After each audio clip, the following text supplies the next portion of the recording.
பூக்கள் போல சேரி கொண்ட பெண்ணின் அங்கம் தோற்றம் காட்டுதே.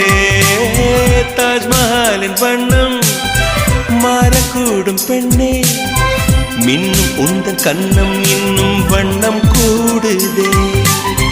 நிறமுள்ள மலர்கள் சோலைக்கு பெருமை, நீயுள்ள ஊரில் வசிப்பது பெருமை.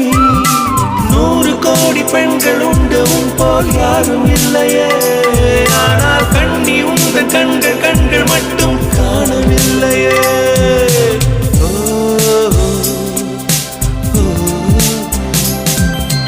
20